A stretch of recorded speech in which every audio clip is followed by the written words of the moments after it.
오늘의 말씀은 창세기 12장 1절부터 3절까지의 말씀입니다. 세 절의 짧은 말씀이기 때문에 합독하도록 하겠습니다. 함께 읽겠습니다. 여호와께서 아브람에게 이르시되 너는 너의 고향과 친척과 아버지의 집을 떠나 내가 내게 보여줄 땅으로 가라. 내가 너로 큰 민족을 이루고 내게 복을 주어 내 이름을 창대하게 하리니 너는 복이 될지라. 너를 축복하는 자에게는 내가 복을 내리고 너를 저주하는 자에게는 내가 저주하리니 땅의 모든 족속이 너로 말미암아 복을 얻을 것이라 하신지라. 아멘. 자리에 앉으시겠습니다. 이제 담임 목사님께서 나오셔서 너는 복의 근원이라 라는 제목으로 말씀 전해주시겠습니다. 할렐루야. 순전한 교회 주일 예배 참여하시는 여러분 모두를 주님의 이름으로 환영합니다. 우리 인사 나누실까요? 잘 오셨습니다. 사랑하고 축복합니다. 우리 함께 기도하고 말씀 전하도록 하겠습니다. 존귀하신 주님 감사합니다. 이 시간 우리를 깨우셔서 하나님이 주시는 말씀 온전히 깨달을 뿐만 아니라 하나님 우리를 복이라 말씀하시는 그 놀라운 그 믿음의 선포, 하나님의 그 놀라운 영광스러운 선포가 내 삶에 울려 퍼질 수 있도록 주여 역사하여 주시옵소서. 감사드리며 예수 그리스도 이름으로 기도합니다. 아멘. 인간은 창조될 때부터 하나님께서 이 복으로 창조하셨어요.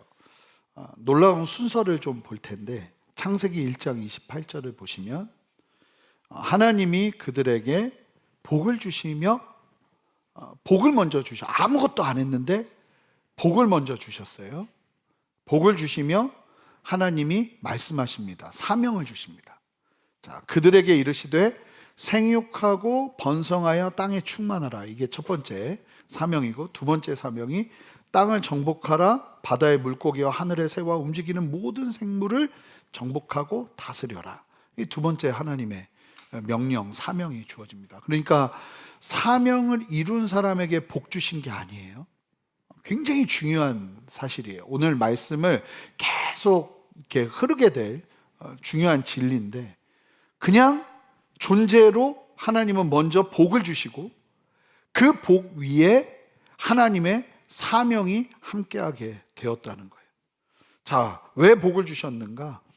자, 보시면 다시 한번 1장 28절 말씀을 보시면 자, 복을 주신 이유가 분명하게 보입니다. 생육하고 번성하고 땅에 충만하고 또 정복하고 다스리는 데 있어서 필요한 게 뭐라고 보신 거예요? 복이에요.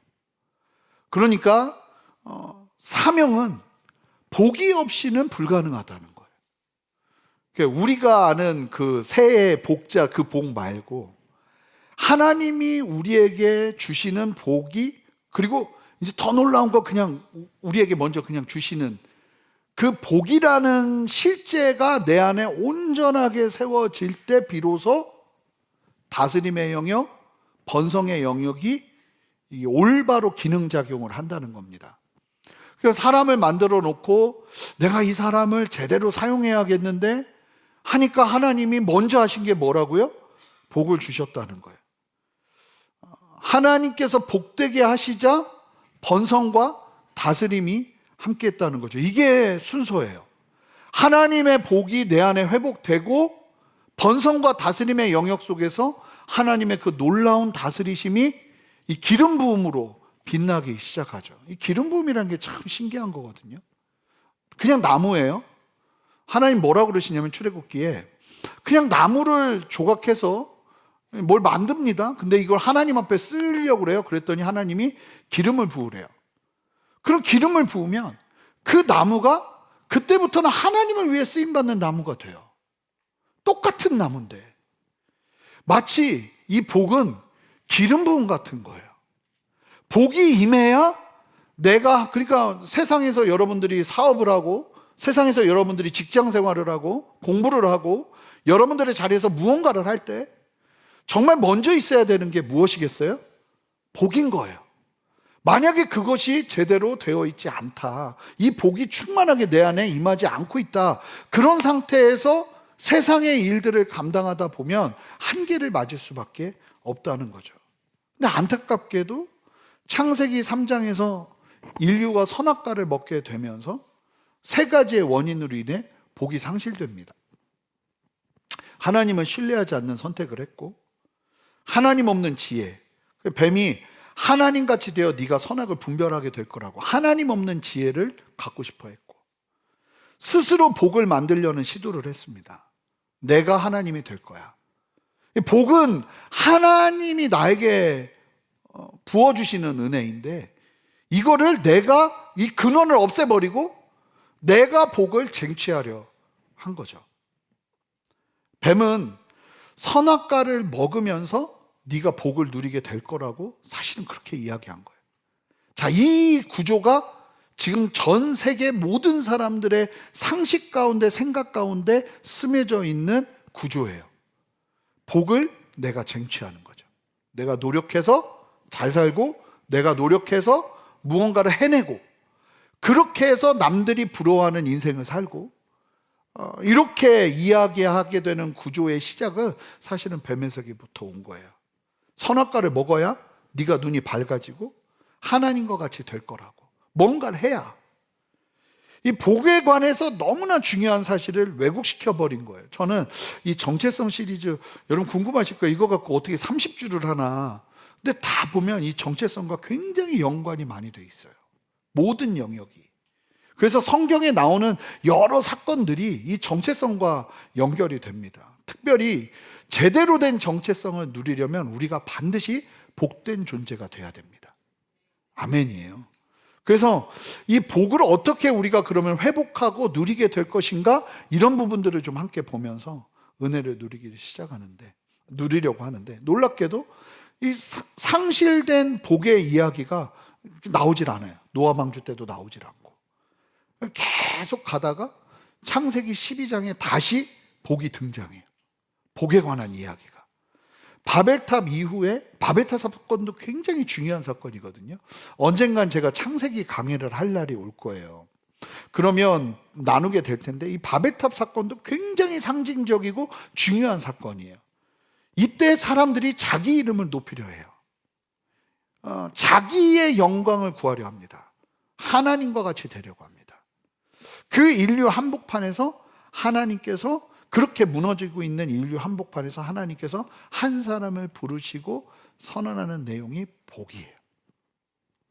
오늘 본문이 그 말씀을 담고 있는데, 복에 관한 부분에 더 집중해서 오늘 본문을 좀 살펴보면서 몇 가지를 볼 텐데, 첫 번째, 복은 관계, 하나님과의 관계 속에서 주어지는 거라는 사실이에요. 자, 이게 굉장히 중요한 내용입니다. 하나님과의 관계 속에서 주어지는 거예요. 자, 1절 말씀을 함께 읽어볼까요? 1절 말씀, 오늘 본문 1절 말씀을 함께 읽겠습니다. 시작. 여호와께서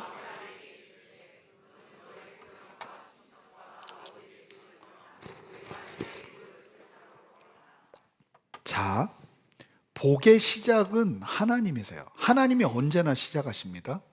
예배도 누가 시작하는 건지 아세요? 우리가 하나님 부르는 거 아니에요? 하나님이 우리를 불러주시고 시작하십니다. 자, 어떻게 하나님을 예배해야 되는지 모르는데 하나님이 모세에게 예배를 이렇게 드려야 된다고 하고 하나님이 시작하시죠. 복도 마찬가지예요. 아브라함이 뭔가를 해서 복이라는 게 아브라함에게 임하는 게 아니고, 하나님이 먼저 아브라함을 붙잡으실 때 역사되는 거예요. 원래 멘토와 멘티의 관계는, 우리는 잘못된 생각이 많아요. 이 멘티가, 제자가, 우리가 중국 영화 같은 걸 너무 많이 봐서 사부님에게 사정하고 물을 기르면서 잡일을 하고 이래야 내가 너를 제자로 받아주겠다 이러는 거잖아요. 근데 성경적인 걸 보면 예수님이 제자를 찾으세요. 예수님이 제자를 부르고 엘리야가 엘리사를 부릅니다. 그러니까 멘토가 멘티를 부르고 하나님이 구원받을 백성들을 부르는 거예요. Effectual calling. 하나님께서 구원받을 백성들을 하나님께서 선택하셔서 부르시는 그 놀라운 하나님의 섭리. 하나님이 아브라함에게 이르면서 복의 이야기가 시작돼요. 회복은 사람의 결심으로 시작되는 게 아니에요. 하나님의 부르심에서 시작되는 겁니다. 복은 부르신 사람에게 하나님이 주시는 신분이에요. 자, 하나님의 부르심이 있어요. 그럼 그 사람은 복되기 시작할 거예요. 아멘이 왜 안 나오세요? 나오셔야죠.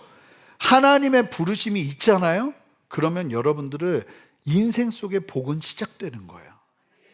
우리가 근데 어떤 생각을 계속 하냐면, 여러분 그러니까 이 생각의 싸움을 계속 하시면서 이겨내셔야 되는 게 뭐냐면, 이게 공로주의가 너무 많아요. 내가 이만큼 하면 하나님이 나에게 복 주실 거야. 내가 작정하고 기도하면 하나님이 나에게 복 주실 거야. 내가 이만큼 헌신하면 하나님이 나에게 복 주실 거야. 되게 불행한 거죠. 그냥 이미 하나님은 나를 복이라고 하시는데, 하나님과의 관계가 회복됐는데 이걸 계속 부정하면서 내가 뭔가를, 왜냐하면 세상이 그러니까. 내가 부모에게도 뭔가를 잘해야 내가 더 이쁨 받고, 그냥 어릴 때부터 우린 그렇게 살아오다 보니까 이 말도 안 되는 놀라운 축복의 시스템을 받아들이지를 못하는 거예요. 그런데 놀라운 사실은 뭐냐면, 그냥 하나님의 부르심에 반응하기 시작하는 순간 복은 시작된다는 거예요. 성경적 관점에서 진정한 복, 이 에덴 동산에 있었던 복은 하나님과의 온전한 관계와 순종하는 삶 속에서 누려지는 거거든요. 그러니까 복은 내가 뭔가를 열심히 노력해서 쟁취하는 게 절대로 아닙니다. 여러분 아셔야 돼요. 자, 2절 보세요. 내가 너로 큰 민족을 이루고 내게 복을 주어 내 이름을 창대하게 하리니 너는 복이 될지라. 뭐라고 그래요? 너를 복되게 하겠다고 이야기하는 게 아니라는 거예요. 뭐라고 말씀하세요? 너는 그냥 복이 되라. 네 자체가 복이다. 사실은 너는 복덩이야가 이제 설교 제목이었는데 너무 유치할 것 같아서, 너는 복덩이야 하면 막 사람들이 기분 나빠할 것 같기도 하고, 하여간 근데 진짜 하나님이 말씀하시는 말씀은 뭐냐면 너는 복덩이라는 거예요. 너 자체가 그냥 복이라는 거예요. 이게 여러분 믿어지지 않을 수 있어요. 내 삶을 지금 보면, 내가 살아온 삶을 보면 아니요. 그래도 이 말씀 앞에 아멘 하시기 시작하셔야 돼요. 바벨탑에서 인간이 내 이름을 만들려고 그러는데 그렇게 안 됐거든요. 하나님은 아브라함에게 네 이름을 창대하게 하겠다고 약속을 하시죠. 2절을 다시 보세요. 너의 이름을 창대하게 할 것이라고. 여러분 오해하면 안 되는 게, 내가 내 이름을 높이는 게 아니에요. 참된 복을 누리기 시작할 때 하나님이 내 이름을 높여주세요. 인간의 방식은 쌓고 올라가는, 그러니까 정체성을 계속 나누게 되면 세계관을 계속 건들 거예요. 여러분들이 갖고 있었던 그 신념, 주로부터 오지 않은 신념 계속 깨져야 돼요. 인간의 방식은 쌓고 올라가는 방식이에요. 내가 막 뭔가를 쌓아내고 경력을 쌓고 업적을 쌓고 그걸 토대로 올라가는 형식이에요. 그런데 하나님의 방식은 부르시고 보내는 방식이에요. 쌓는 게 아니라 부르자마자 줄 건 다 줘요. 그리고 보내시는 방식이에요. 이게 복의 패턴이에요. 우리는 복을 쌓는 거라고 생각하는데, 놀라운 사실은 복은 부르심을 받는 순간 우리에게 임하고, 우리가 그 복을 하나님의 뜻을 따라 흘러내기 시작할 때 흘러가기 시작하는 거예요.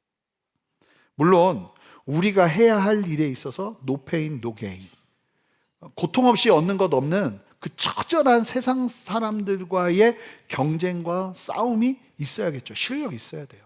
예수 믿는 사람에게 실력이 있어야 된다고 믿습니다.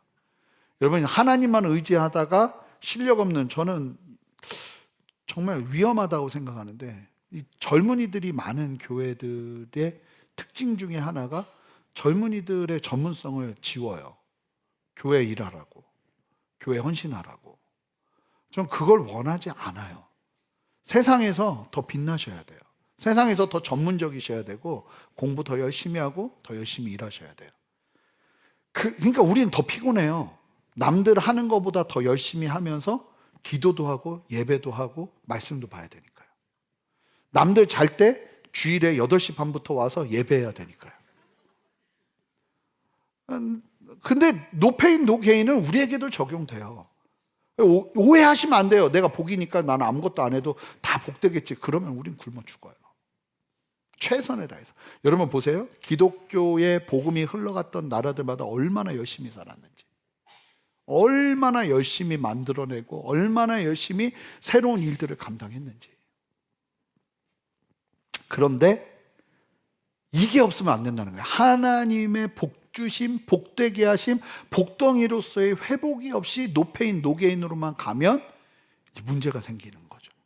여러분들이 진짜 예수 그리스도 안에서 참된 복으로의 회복이 없이 여러분들이 최선을 다해서 걷는 걸음은 참 불행하고 외로워질 거라는 거예요.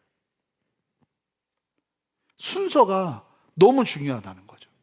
내가 진짜 복으로서, 하나님의 복으로서의 회복이 있는가? 내가 진짜 하나님과의 관계가 온전히 회복되면서 이 복을 누리는가? 그리고 그 안에서 최선을 다하는 삶을 살아내는가? 이게 좀 중요한데 쉽지는 않지만 성도의 정체성은 성취에서 오면 안 돼요. 성취는 그리고 있어야겠죠. 하지만 성취가 우리의 정체성은 아니라는 거예요. 그냥 성취하기 전에 나도 괜찮은 사람, 하나님의 복된 사람이에요. 여러분 믿으십니까? 내가 그 자존감이 제대로 회복이 돼 있어야 된다는 거예요.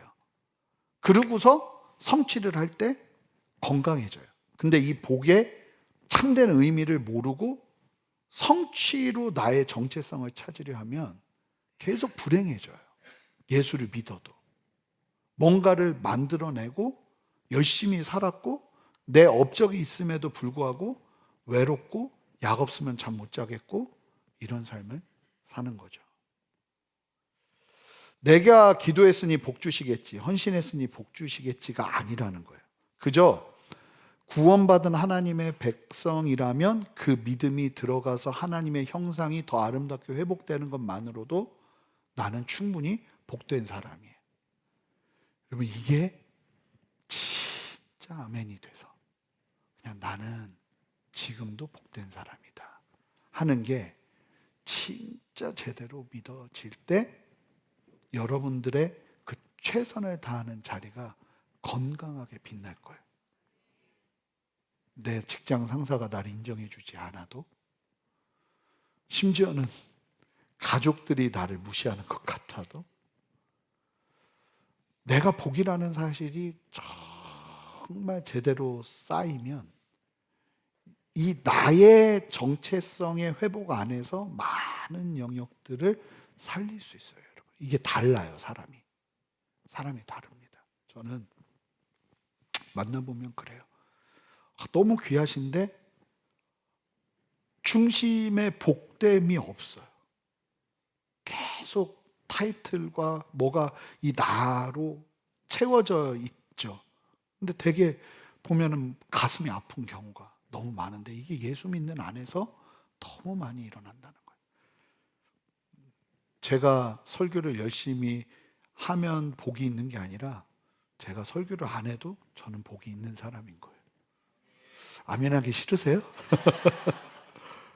제가 만약에 여기에 계속 있지 못하고 뭐 어디에서 산다고 해도, 뭐 사명을 놓쳐버리고 산다고 해도 저는 복된 사람이에요.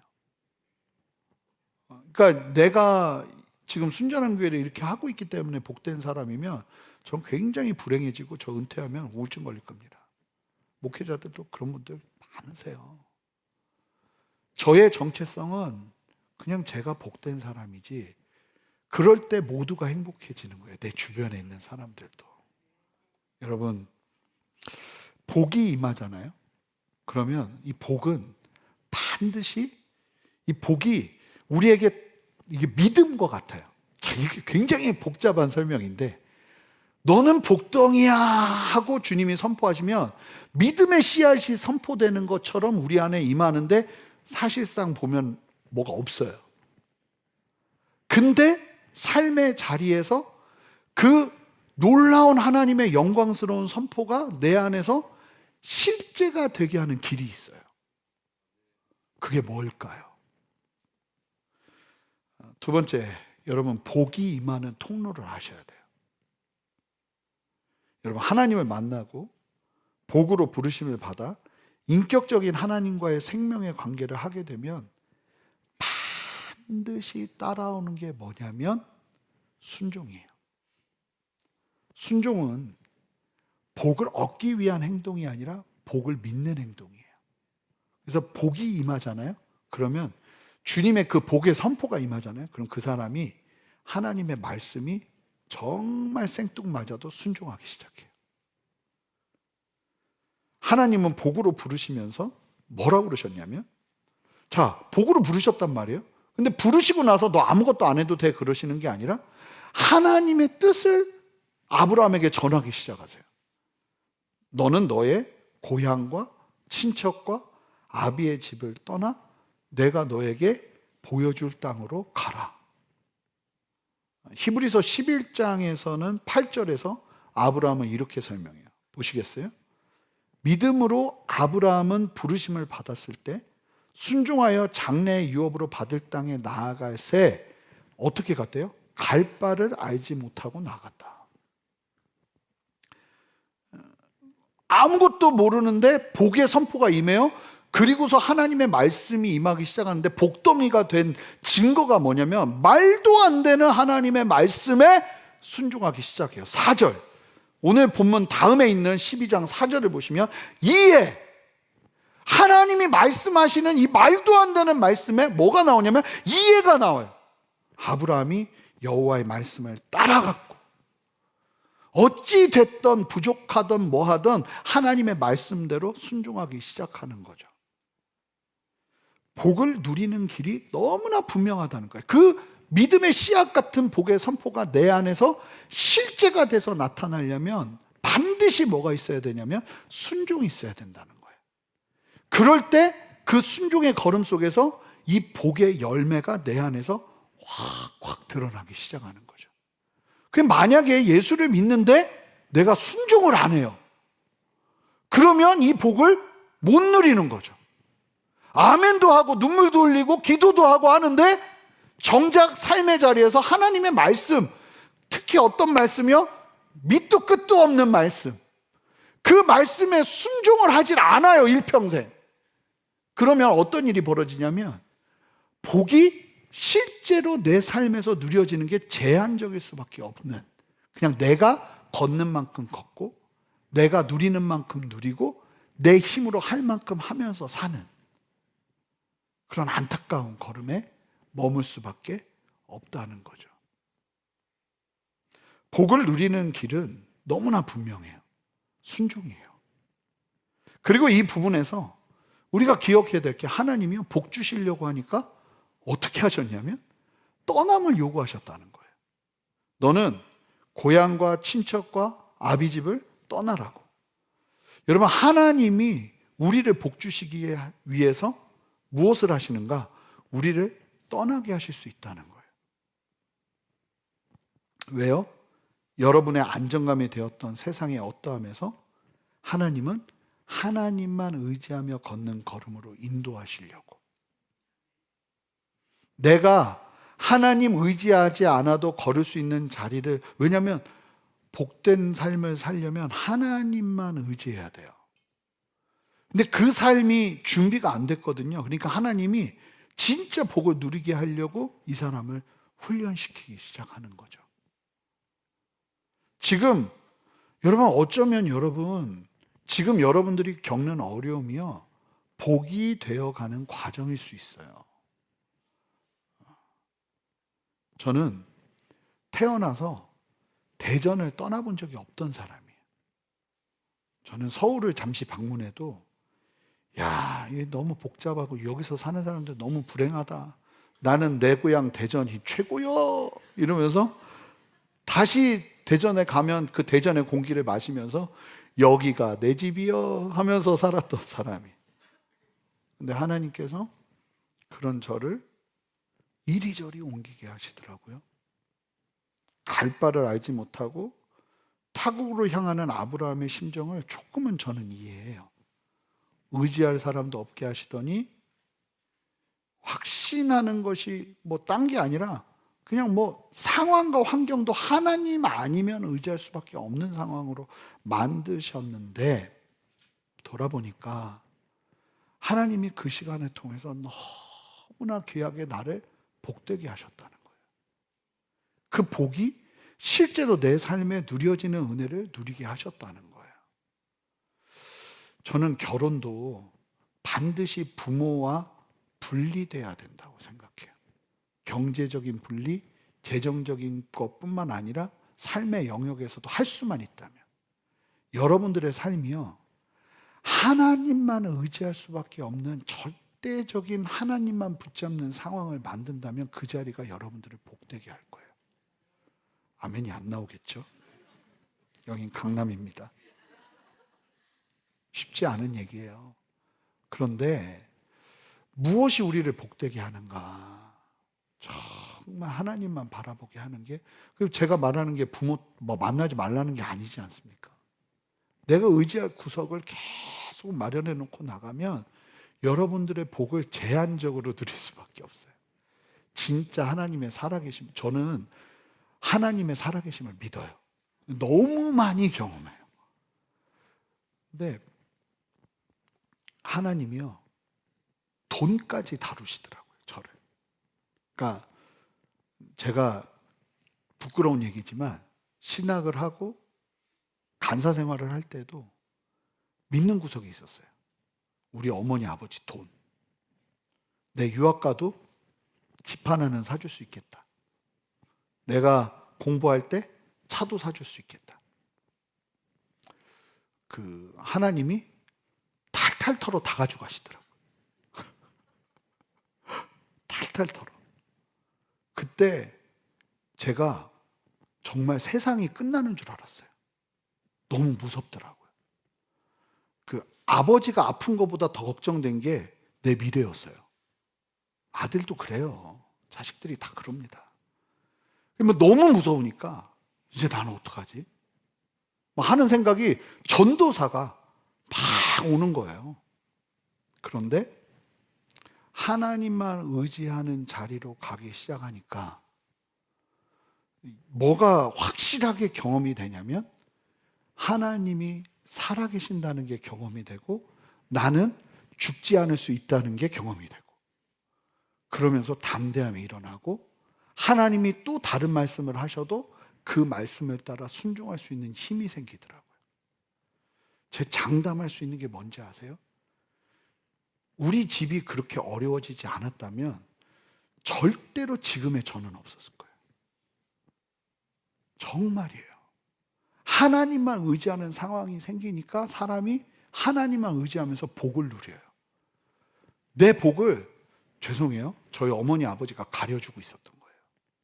내가 누려야 될 복을 계속 막고 인간의 공급이 계속 나를 채우고 있었던 거예요. 근데 그거 딱 떠나게 하시니까 하나님이 직접 나를 먹이시고 돌보시는 역사 속에서 내가 강해지기 시작하는 거죠. 하나님의 뜻에 순종으로 복을 성취하시는 저와 여러분 되시길 바랍니다. 세 번째는, 복은 축적이 아니라 확산이라는 거예요. 여러분, 복은 쌓아두는 게 아니라 퍼뜨리는 거예요. 자, 우리 3절 한 목소리로 읽겠습니다. 함께 읽겠습니다. 너를 축복하는 자에게는 내가 복을 내리고 너를 저주하는 자에게는 내가 저주하리니 땅의 모든 족속이 너로 말미암아 복을 얻을 거예요. 여러분, 이 그 놀라운 부르심을 원시복음이라고도 하거든요. 그 아브라함을 부르시는, 결국은 예수 그리스도를 통해서 성취가 되는. 그래서 네가 가는 곳에, 이 축복은 하나님이 주시는 복과는 다른 단어예요. 환영하고 찬송하고 환대한다는 의미의 단어가 여기서 사용이 돼요. 그러니까 결국은 이거예요. 네가 전하는 하나님의 그 놀라운 복을 받아들이는 사람에게 내가 복을 내릴 것이고, 그것을 받아들이지 않는 사람에게는 내가, 저주가 뭐예요? 구원받지 못한다는 거예요. 복은요, 근데 여기서 나오는 게 뭐냐면 저장되는 게 아니고 흘러가는 흐름이 되어야 된다는 거예요. 하나님은 반드시 사람에게 복을 주어 멈추게 하지 않고 그 복을 한 사람을 통해 번져나가게 하세요. 아브라함의 인생을 보면 그는 가는 곳마다요, 이 말씀이 임하니까 돈 많이 벌었거든요, 아브라함. 근데 장막을 치고 제단만 쌓아요, 가는 곳마다. 여러분, 장막을 친다는 건 뭐냐면 집을 짓지 않았다는 거예요. 아브라함이 이런 고백을 하면서 산 거예요, 평생을. 나는 이 땅에 영원히 정착하는 사람이 아니라 하나님을 따라 이동하는 사람이다. 두 번째, 나는 나를 위해 사는 사람이 아니라 하나님을 영화롭게 하는 인생이다. 이 두 가지가 끊임없이 아브라함의 인생에서 돕니다. 그러니 아브라함이 어떤 걸음을 걷습니까? 조카 롯을 살리고 누군가를 위해 중보하고 자기 손에 들어온 것을 움켜쥐기보다 하나님 앞에서 분별하며 흘려보내고 복된 걸음을 걷는 거예요. 교회도 동일합니다. 교회는 복을 모으는 공동체가 아니라 복을 흘려보내는 공동체가 돼야 됩니다. 우리가 누리는 복이 좋다고 여기만 머물면 우리는 불행한 사람들이 되는 거예요. 이유가 있겠죠. 그래서 저는 이 공간이 다음 학교 아이들과 함께 막 중국말도 들리고 얼마나 재밌는지 몰라요. 주중에 막 애들 막 계속, 그리고 얘네들이 텐션이 높더라고요. 막 소리 지르면서 돌아다녀요.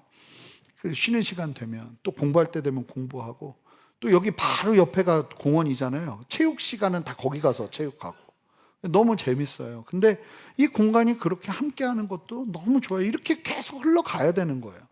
우리 교회 섬김도 여기서 머물지 않아요. 오늘 제가 말씀드리지만 우리 유치부에 또 보육원 아이 2명이 새롭게 또 옵니다. 그래서 주일에 또 예배를 드리기 시작해요. 더 많은 일들이 일어나면 좋겠어요. 우리 교회를 통해 아울리치도 가고 섬겨야 될 일들이 있으면 섬기고. 교회뿐이겠어요? 여러분, 여러분들의 개인, 학교, 직장 관계들 속에서 그런 복됨이 계속 올라가요. 그래서 여러분들과 함께하는 사람들이 복되는 은혜가 있어야 되는 거예요. 내 안에 머물면 말라가고 흘려보내면 살 줄 믿습니다. 여러분의 시간은 어디로 흘러가고 있습니까? 내 말은 누구를 살리고 있습니까? 내 물질은 누구를 세우고 있나요? 내 삶은 누군가에게 하나님은 살아계신다는 증거가 되고 있습니까? 여러분, 말도 복되게 하셔야 돼요. 제가 여러분들에게 도전하고 싶은 건 자녀에게 결과만 묻지 마시고 존재만으로 축복해주는 은혜를 반드시 흘려보내세요. 네가 무언가를 해서 내 소중한 아이야 라는 말 말고 그냥 너는 존재만으로 내 복이다, 내 복덩이다. 쉽지 않겠지만 배우자에게도 그냥 저렇게 자빠져 앉아 있어도 그래, 너는 복이야.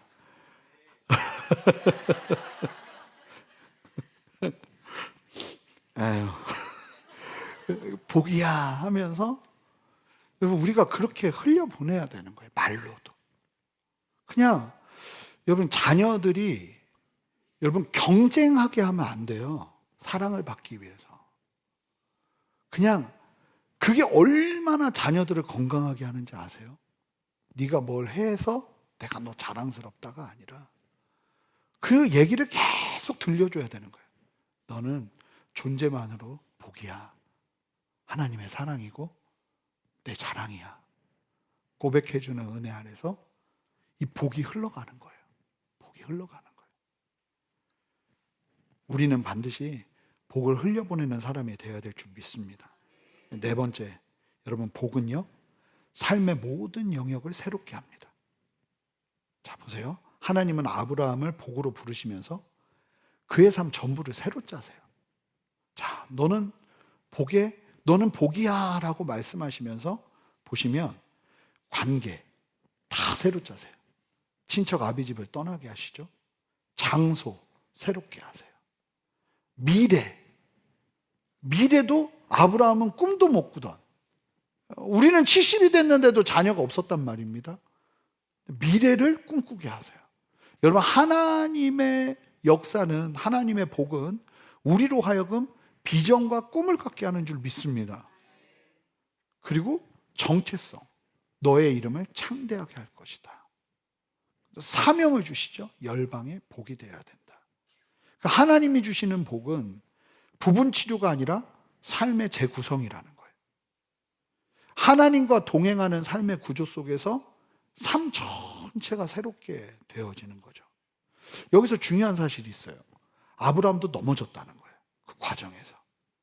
기근이 오자 애굽까지 내려가서 부인을 누이라고 하면서 부인 잃을 뻔하기도 하고, 기다림이 길어지자 자기 방식으로 하갈을 아내로 삼아서 이스마엘을 낳아서 지금 저 중동의 안타까운 일들의 근원이 되는 안타까운 일을 저지르고, 그러나 하나님은 포기하지 않으신다는 거예요. 왜인가요?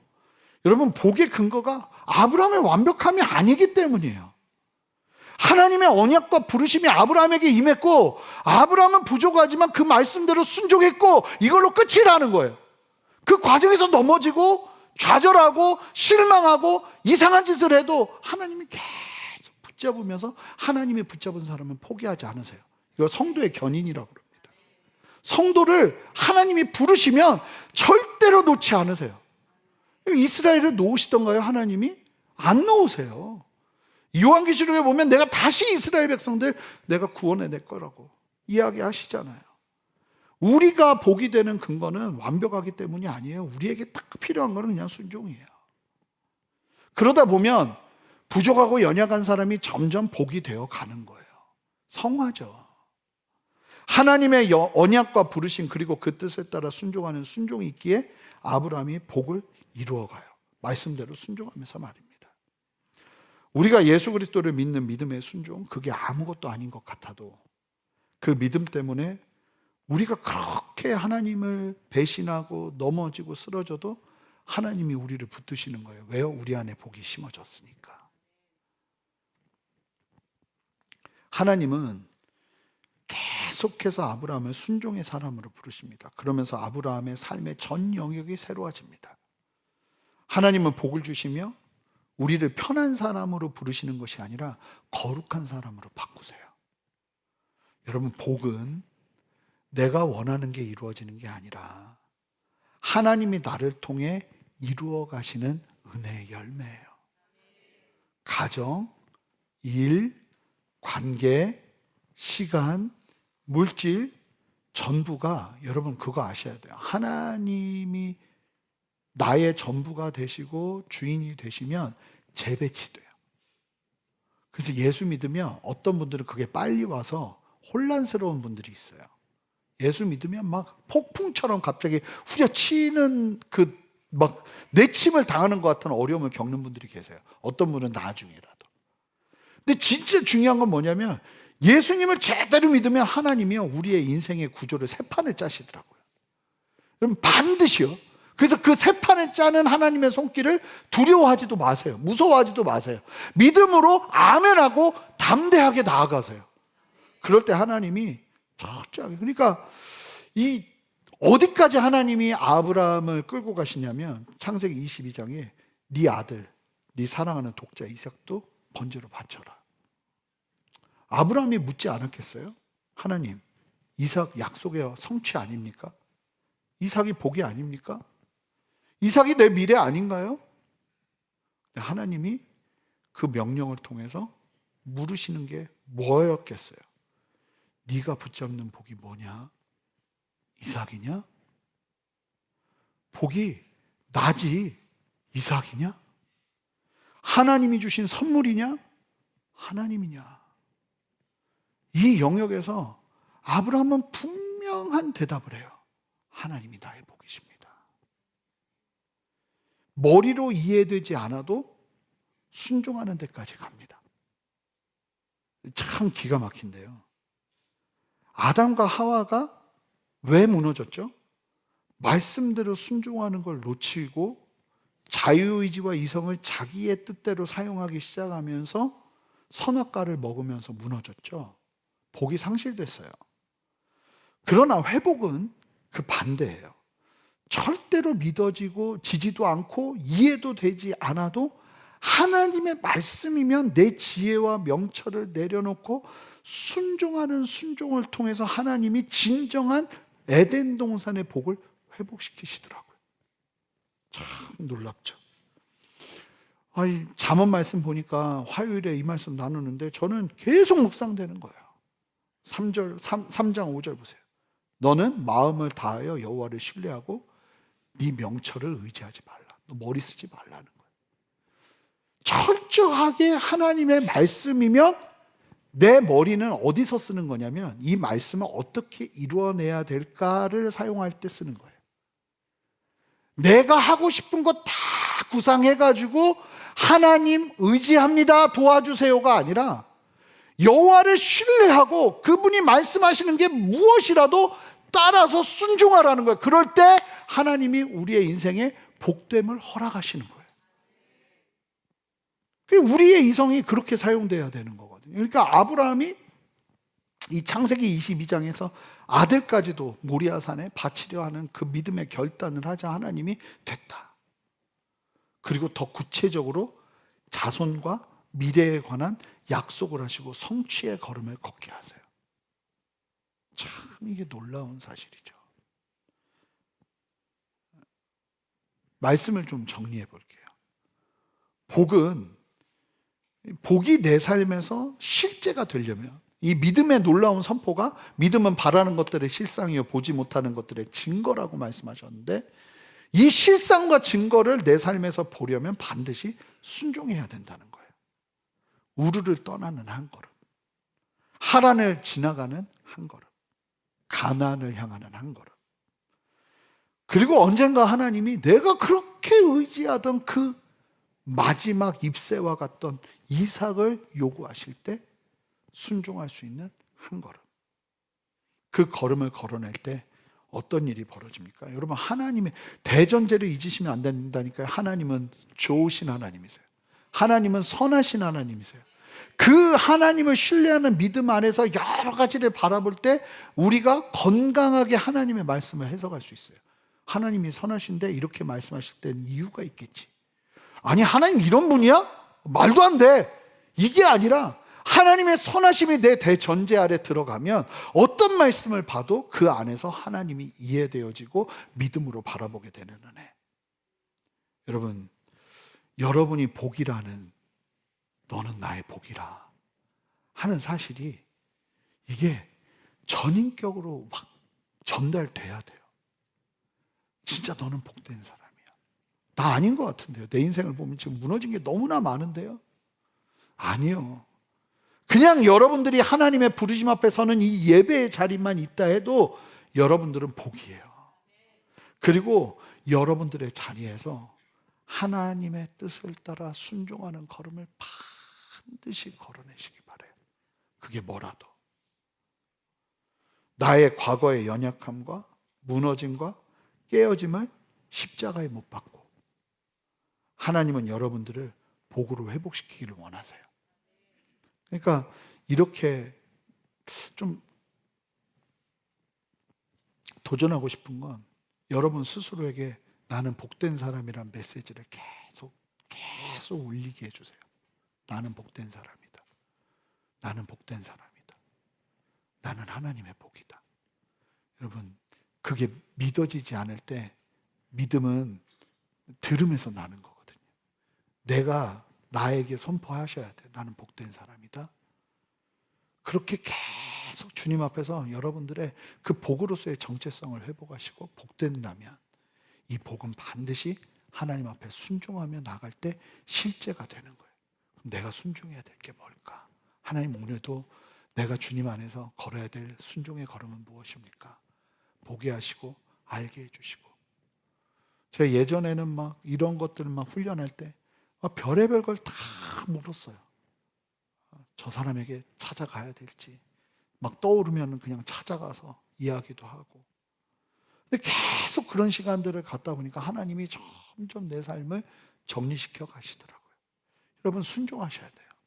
그리고 그 안에서 복으로서의 정체성을, 진짜 그 은혜를, 그 약속을 누리시는 저와 여러분 되시기를 바라요.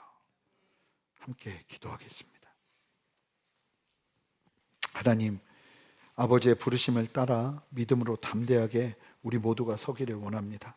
하나님 복으로 부르신 하나님의 그 부르심을 믿음으로 취하며 우리 모두가 먼저는 내가 복된 사람이라는 사실, 하나님의 복으로 부름을 받았다는 사실, 그리고 이 복을 누리기 위해 내가 나의 뜻대로가 아니라 나의 명철을 의지하지 않고 하나님을 의지하며 하나님의 뜻대로 순종하는 걸음을 걸어내며 이 복을 회복하기를 원하오니 주여 역사하여 주시옵소서.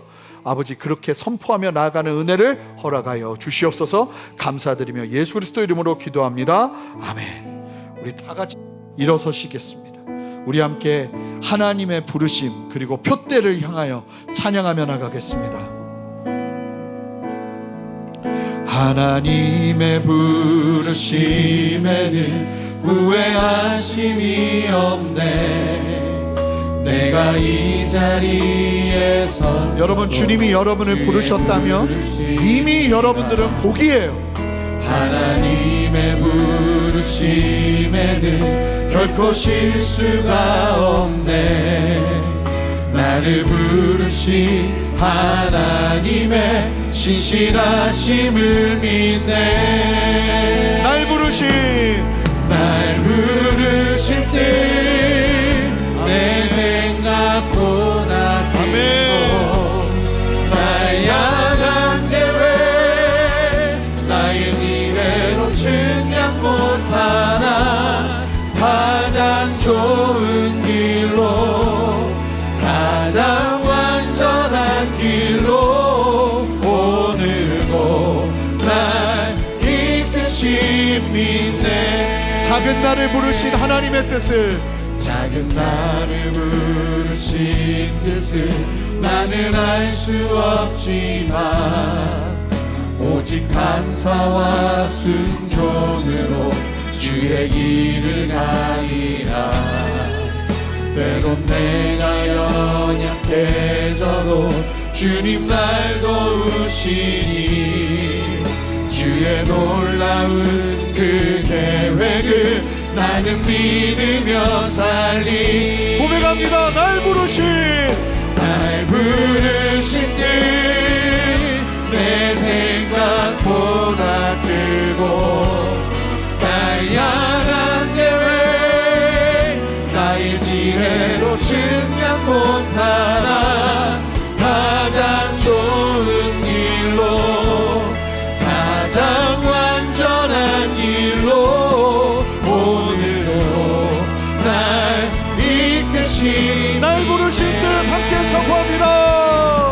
날 부르신 뜻 내 생각보다 크고 날 향한 계획. 여러분, 하나님은 여러분을 복으로 부르시며 여러분들의 인생을 새롭게 재편성하기를 원하세요.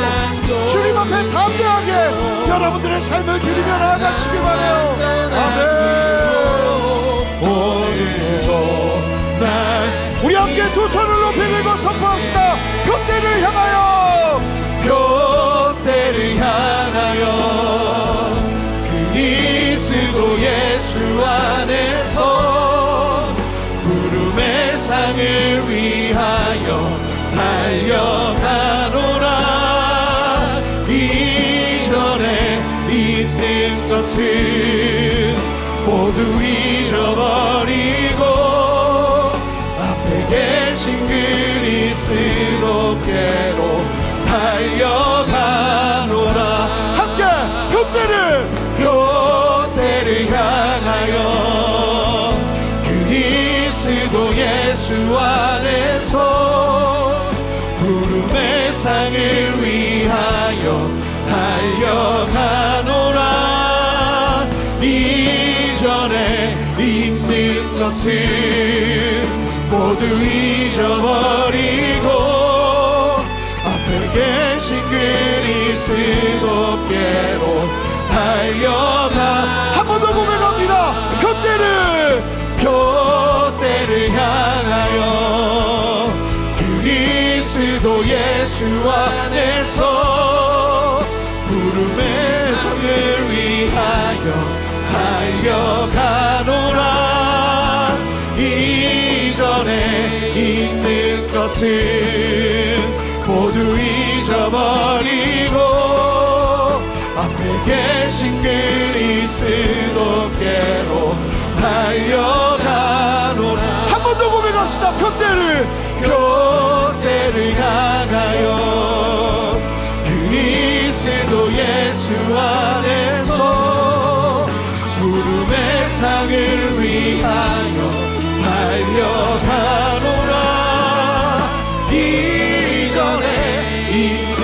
것을 모두 잊어버리고 앞에 계신 그리스도께로 달려가노라.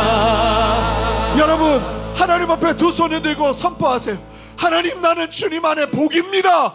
하나님, 나는 복의 근원입니다. 하나님, 나를 복된 존재로 회복시키시는 주님을 찬양합니다. 아버지, 내가 이 사실을 전인격으로 믿기를 원합니다. 받아들이기를 원합니다. 주님, 이 시간 나의 삶을 새겨 주시옵소서.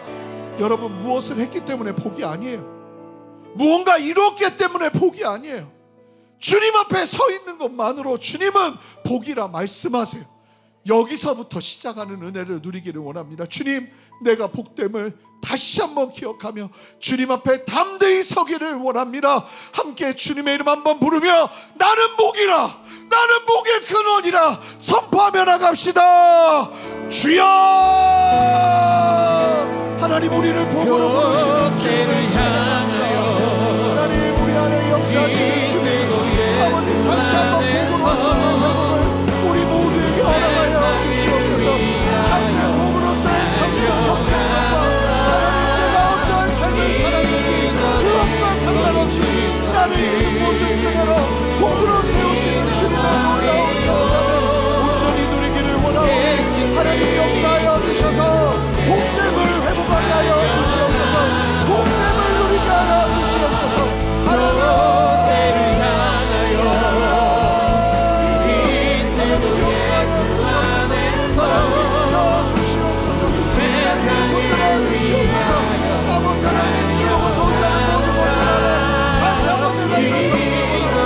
하나님, 역사하여 주시옵소서.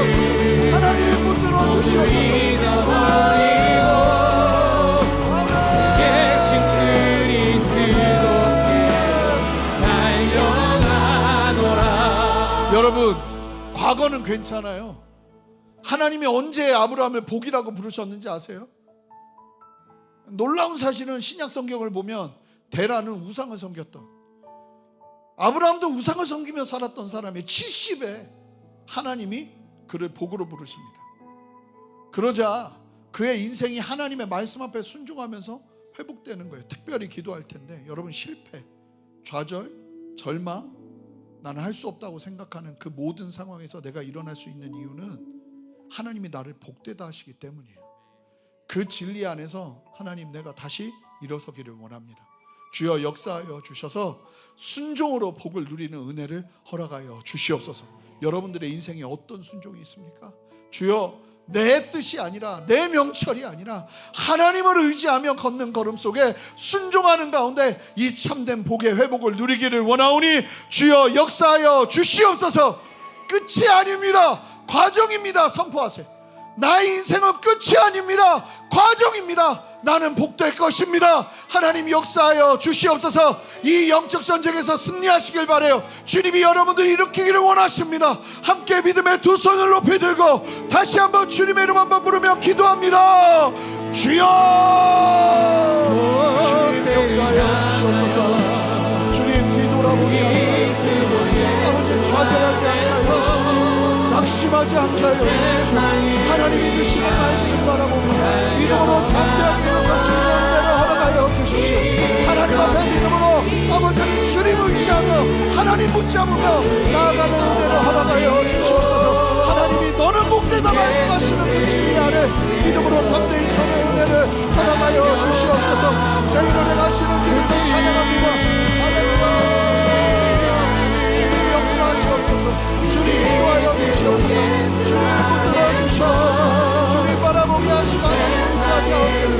하나님 앞에 믿음으로 담대히 서는 은혜를 허락하여 주시옵소서. 하나님, 나의 복음으로 다시 한번 일어서기를 원합니다. 나의 복음으로 다시 한번 회복되기를 원합니다. 주여, 역사하여 주시옵소서. 그렇게 세일을 행하시는 주님을 찬양합니다.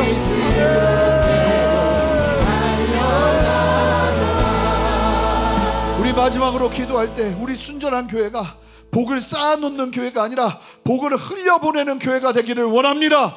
우리의 인생도 그렇게 쓰임받기를 원합니다. 복을 쌓아놓는 인생이 아니라 하나님 복을 흘려보내는 은혜의 축복을 더하여 주시옵소서. 우리 마지막으로 한 목소리로 기도합니다. 기도하겠습니다.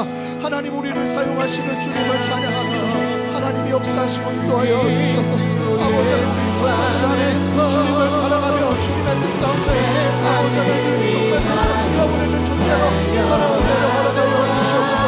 그렇게 세임을 하시는 주님을 찬양하오니 하나님 역사하여 주시옵소서. 감사합니다. 주님 감사합니다.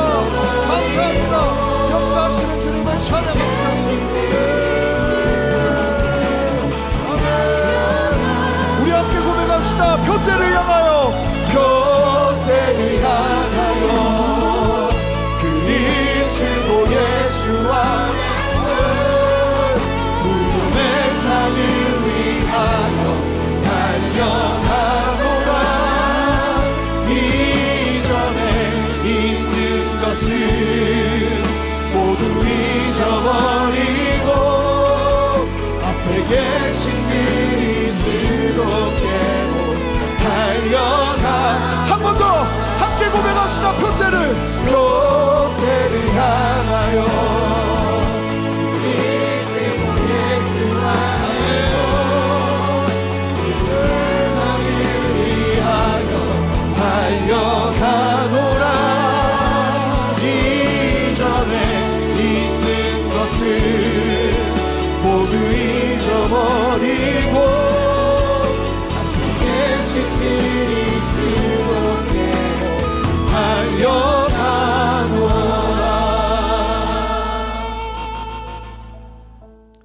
하나님, 이 진리가 우리 안에 살아있게 하여 주셔서 하나님 앞에 복된 존재로 세상의 어떤 평가와 기준 아래 주눅들어 있던, 무너져 있던, 상실되어 있던 나의 정체성이 복으로서의 정체성을 분명하게 회복하며 주 앞에 서는 은혜를 이 시간 우리 모두가 누리기를 원합니다.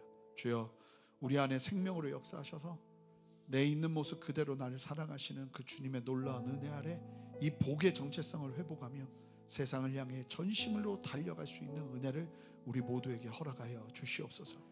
복을 흘려보내게 하시고 아버지, 많은 사람들에게 이 참된 복의 원리를 말할 수 있고 가르칠 수 있는 은혜를 허락하여 주시옵소서. 감사하며 예수 그리스도 이름으로 기도합니다. 아멘. 우리 주님께 영광의 박수 올려드리겠습니다.